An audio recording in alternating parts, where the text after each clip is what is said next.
49ers blow out the Dallas Cowboys 42-10 on Sunday Night Football here, Week 5. Total domination. This was not the game I was expecting. Of course I was picking the 49ers to win. They have the better roster. They have the better team.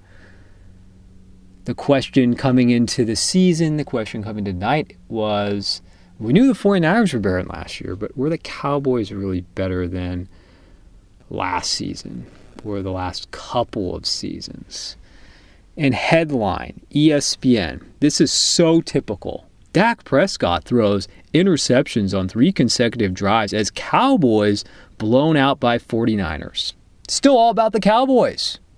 We beat them 3 straight times, 2 playoff games, and now we blow them out in the regular season.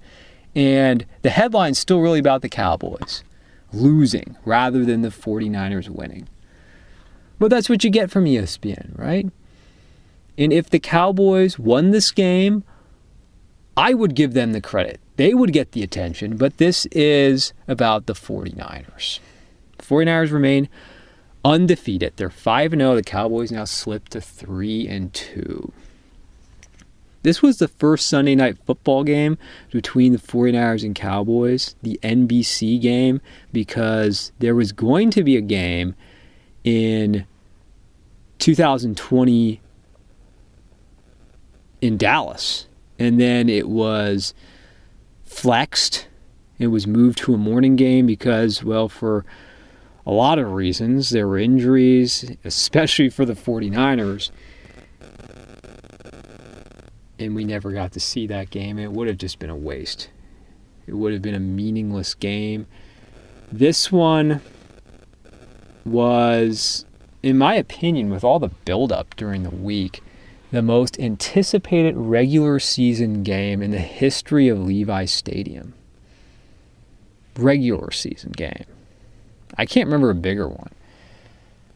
And I would just say, looking at the Harbaugh seasons and the Shanahan seasons, we had big games against the Seahawks, of course, but non-divisional, and being the Cowboys and all the attention they receive, and the fact that we had 2 playoff games against them in the last 2 seasons, I would say this was the biggest that we had in San Francisco. And for Sunday night games, I have to say this, that is it not great having these games on the West Coast when you still have daylight? And no, I don't count Los Angeles games as real outdoor games. Real outdoor football on the West Coast is a treat for Sunday Night Football because you still have daylight. But let's look at, we'll get into the stats, we'll get into the players and the key performances and what we can take away from this game. But, Dan Quinn versus Kyle Shanahan. And Dan Quinn, I feel at times, is a little overrated. He was brilliant in the loss last year. I meant to say that in our preview. He was brilliant and had the Cowboys so well prepared. Not tonight. Not tonight. The 49ers were too physical again. That's also what reminds me of that 2021 game. The Cowboys last year did a better job at matching the physicality of the 49ers. Not so here. The fact that the 49ers got the ball first and they went down and punched it in immediately for 7 points gave this game a different feeling than last year. They did not get a touchdown until the third quarter, or the second half at least. I think it was late third quarter in last year's playoff game. Right away tonight, they made a statement, and we could talk about a lot of players, but let's just compare the 2 quarterbacks. Brock Purdy, 17-24, 252 yards, 4 touchdowns, no picks. And then Dak Prescott, who was all right in the first half, but 14 of 24, 1 touchdown, 3 interceptions, and yes, the 3 interceptions came on 3 consecutive drives. It felt like at halftime when this game was still in reach, but the 49ers were comfortable with a 21-7 lead. The Cowboys got the ball back to start the second half. They got 3. And for me, that was a victory for the 49ers. It's only 21-10. You're up by 11 points. And to that point, you've been controlling the game. The Cowboys are having to play your game, and they have not been able to line up and match your physicality on either side of the ball. Now, the Cowboys did some good things. They did a better job limiting Christian McCaffrey than anyone else. And that's what I expected coming into this. Quiet game for McCaffrey. 19 carries for 51 yards. It's only 2.7 average. And then 2 receptions for 27 yards. They did a great job on McCaffrey. They were tackling McCaffrey, and he had the fumble. Let's not forget in the first half, the fumble, which you just don't see. They took him out of the game just as they did last year. And I said, well, what are the mismatches coming in this game? I thought McCaffrey was a receiver. That didn't really happen, but I remember I said George Kittle, just as he was last year. I don't think they have the linebackers in coverage or the safeties to deal with George Kittle. And he had 3 receptions, but all 3 were for touchdowns, 67 yards. And he's made the point in the post-game show interview with Melissa Stark that you're doing really well when you never get tackled. And he never was tackled because all 3 ended up being in the end zone. Brandon Ayuk, 4 receptions, 58 yards. Debo, 3 for 55. And let's give some applause to backup running back Jordan Mason. He had 10 carries for 69 yards. He had the 26-yard touchdown that was a backbreaker. And there's so many demoralizing plays when the Cowboys seem to have something right for them. And I mean, how about the Ayuk catch that was called back because of the holding? And then immediately on the 3rd and long, Purdy connects with Debo for the first down. That was crushing. Once they went up to 28-10, it was officially over in this one. I know I'm jumping around a little bit, but it was just such a complete game on offense. I mean, Purdy, 4 touchdowns. 4 touchdowns. He did not make any mistakes. I mean, it looked like there was that one ball that Van Der Esch almost intercepted, but it went right just over his hands. He completed for reception. But this was such a clean game. He made the big throws. What else does this guy have to prove to you? Win a Super Bowl? Maybe that's it. The Cowboys were just not as tough and as physical in defense, and there's just so many weapons that the 49ers have that you have to count for, and they had not been tested. They are a good defense, but they have not been tested coming into Week 5. And even Tirico brought that up at one point in the game.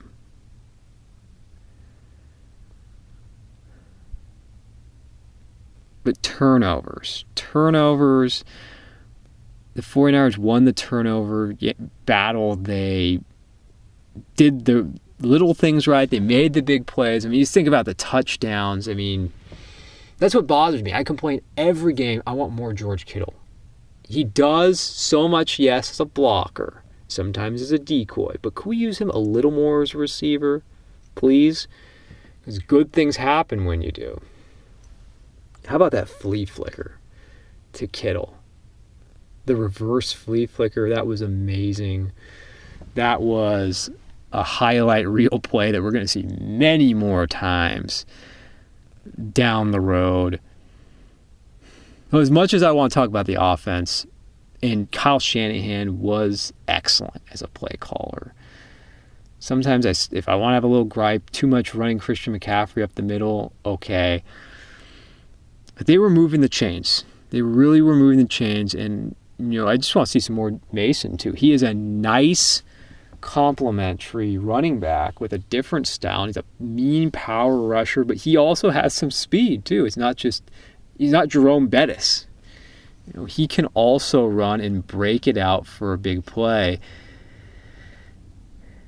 And I like Elijah Mitchell, just can't count on Elijah Mitchell. The Cowboys tried to take McCaffrey away. In some ways they did. The issue is there's just too many weapons on this offense. And the 49ers were able to move the ball, and their strategy was the 49ers took away Micah Parsons. He was erased from the game. He didn't have one quarterback hit. Not one quarterback hit. And he is one of the only Cowboys who is not overrated. He's as good as advertised. He's as good as the highlights are. And the attention he receives is deserved. But I was really surprised by how many times he was lining up head-to-head with Trent Williams. I mean, what's the point? As great as Parsons is, he's never done anything against Trent Williams in any of these matchups. And Trent Williams just erased him, and they were just doubling him and chipping him all game long, and he was a complete non-factor. And that's so much the success of the 49ers against the Cowboys is Parsons really has never made an impact. And he was lining up, throughout the game in all different places. He was on right, he was on left end, he was over the center, over guard. Didn't matter. 49ers were prepared, and they do a better job against Micah Parsons, and I also say Aaron Donald, as much as anybody. They have the answer for these guys. But the defense, we have to talk about the defense. As good as the offense was, the defense was even better. And the pass rush was good. They were consistent. Still haven't had that big Nick Bosa sack game yet, but he was on Prescott throughout the game. Fred Warner, though. Fred Warner was, if you're just going to say the player of the game, Fred Warner. And he's having the type of year where you're seriously saying, could he win Defensive Player of the Year?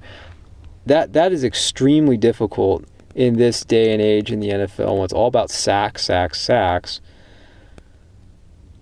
8 tackles, 1 sack, an interception, and a forced fumble. I mean, the thing was the stars for the 49ers came out to play. And none bigger than Fred Warner. He punches the ball out from Tony Pollard, turnover, sacks Dak Prescott, and then the second half he has the interception. I mean, that's doing it all from the middle linebacker position. And see how far he was running down the field? I mean, he doesn't get that many interceptions. I think it was only his 5th career interception. He doesn't get a lot. But he's as good as it gets in coverage. He is. He's not asked, because he's so good in coverage, he doesn't get asked to blitz very often and rush the quarterback, but he's also very good at that. And of course, he's an excellent tackler. He's the full package. He is the best middle linebacker in the game. And he did something that I hadn't seen since Navarro Bowman. They put that up on the telecast at one point. I do remember the game that Bowman had, and they put down his 2013 against the Cardinals, where he did one better than Fred Warner. He had the sack, the interception, the forced fumble, and the fumble recovery all in one game. But in many ways was, I would say, more impressive considering it was the Sunday night game, is the Cowboys just extra sweet. Extra sweet. And Dre Greenlaw just supplying the wood. I mean, hard hitting, flying all over the place. And I'm not going to compare these two to Willis and Bowman right now, but they are playing as well as a middle linebacker duo can play. I don't know how they could play much better. I mean, he was just delivering huge hit after huge hit, Greenlaw. He also added a sack. The secondary, okay, there was the one touchdown they gave up. Otherwise, they were excellent. Gibson, Mr. Underrated, Deshaun Gibson. What a pickup he was at the beginning of last season. This guy doesn't get much attention. He's been a great 49er. Special teams was also very good. This was just from the coaching down. All three offense, defense, special teams had good games. Jake Moody continues to be off to as good of a start as you could have as your new rookie kicker. The Cowboys. What can you say if you're the Cowboys? Embarrassing.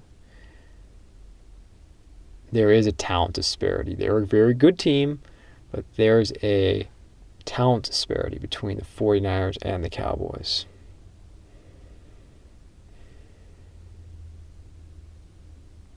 They're not as physical, they're not as deep, and there is a gap. And I'd say a wide margin between the 49ers and the Eagles and everybody else. Then there's the Cowboys. I'd never seen, since I've been following the 49ers, a one-sided game like that against Dallas. And I was saying, it couldn't happen against a better team. In NFL, every team's fans who are not Cowboys fans, you can thank us for eliminating the Cowboys 2 years in a row in the playoffs and then thoroughly embarrassing them on national television. They're the same. They're pretty much the same team. They are. Dak Prescott's the same quarterback. He will not get it done in the big games. He can get it done against a sub-500 Buccaneers team in the playoffs last year. Oh, he can do it against them. But put him up against a great opponent? No. He can't do it. And then CeeDee Lamb, nowhere to be found. So the 49ers, much, like I said, erased Micah Parsons. They also erased CeeDee Lamb. Couldn't find him tonight. Zero impact. Coaching,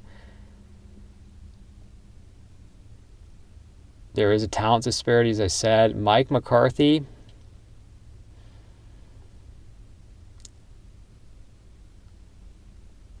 wasn't good enough. Dan Quinn wasn't good enough.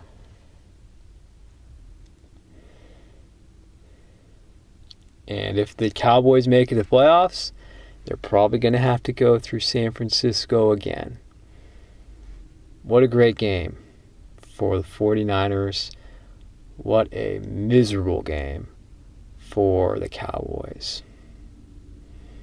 And you know how bad it was for Dak Prescott when he's throwing an interception and gets picked off when the 49ers pulled just about all their starters on defense, and he throws another interception.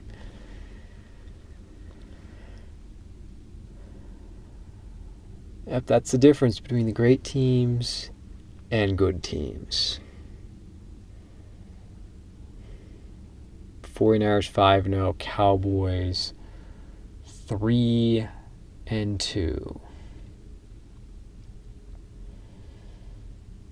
Other games, we could dig deeper. We could.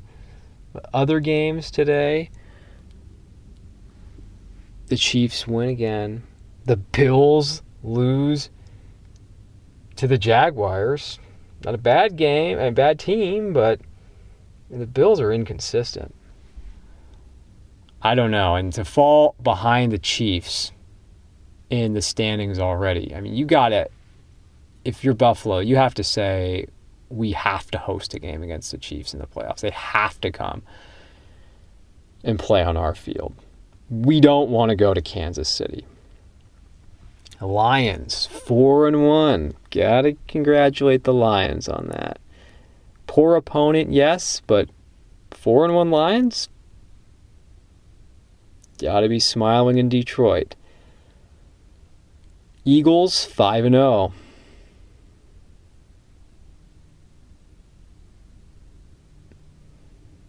Dolphins get back on track with a win.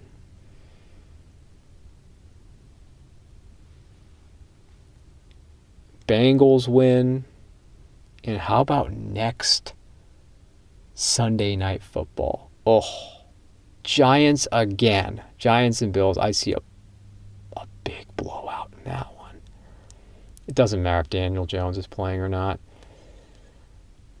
All I know is if they could flex this game, they should flex this game. Maybe it's too early. Probably is too early. Oh, another one. How about the Steelers beating the Ravens in that rivalry? That was a surprise. The season's come together. Now we're starting to see who really are the best teams. Clearly in the NFC, it's the 49ers and Eagles. Then it's everybody else. The third best team is the Lions, though. They are the third best team right now in the NFC. In the AFC, I suppose you have to say the Chiefs are number one, as long as they're healthy, and that was quite a scare with Travis Kelce. That was. The Bills are a little too inconsistent. I like the Dolphins. I do. I have to see them get it done against the big boys. And so far, they haven't been able to get it done. I'm waiting for that big signature win for the Dolphins. But I do like the Dolphins, and they are incredibly entertaining. The Bengals, I don't know what to make of that. I mean, I don't know how to make of the whole AFC North, to be honest. The South is awful. The Jaguars will probably be the team that comes out of it. No one's pushing the Chiefs. In the East, it's going to be, I know the Jets won, but it's going to be between the Bills and the Dolphins. And we'll see what the Dolphins do when they have their rematch later in the season. But a good week. And I'm sure the rest of the fan bases around the league can celebrate with us. Cowboys blown out, humiliated in San Francisco. It was a great day of football.